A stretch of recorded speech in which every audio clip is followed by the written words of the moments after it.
देखिए, जो भी हो बिहार में नहीं बल्कि समूचे हिंदुस्तान में होता है। बनावट में कहीं कहीं गड़बड़ी होती है या समय की बात होती है तो उसके रख रखाव के लिए काम होता है, और अगर कहीं बनावट में गड़बड़ी होती है तो सरकार प्रॉम्प्ट एक्शन ले रही है, ये आप लोग देख रहे हैं। तो सरकार का काम यही है, और फिर अब सरकार कर रही है कि जहाँ जहाँ पुल है उसका प्री एग्जामिनेशन कर रही है कि सरकार का वो पुल की क्या स्थिति है।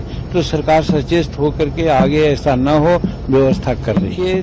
जो भी हो बिहार में नहीं बल्कि समूचे हिंदुस्तान में होता है। बनावट में कहीं कहीं गड़बड़ी होती है या समय की बात होती है तो उसके रख रखाव के लिए काम होता है, और अगर कहीं बनावट में गड़बड़ी होती है तो सरकार प्रॉम्प्ट एक्शन ले रही है, ये आप लोग देख रहे हैं। तो सरकार का काम यही है, और फिर अब सरकार कर रही है कि जहाँ जहाँ पुल है उसका प्री एग्जामिनेशन कर रही है कि सरकार का वो पुल की क्या स्थिति है। तो सरकार सचेत होकर के आगे ऐसा न हो व्यवस्था कर रही है।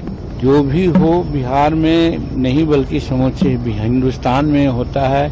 बनावट में कहीं कहीं गड़बड़ी होती है या समय की बात होती है तो उसके रख रखाव के लिए काम होता है, और अगर कहीं बनावट में गड़बड़ी होती है तो सरकार प्रॉम्प्ट एक्शन ले रही है, ये आप लोग देख रहे हैं। तो सरकार का काम यही है, और फिर अब सरकार कर रही है कि जहाँ जहाँ पुल है उसका प्री एग्जामिनेशन कर रही है कि सरकार का वो पुल की क्या स्थिति है।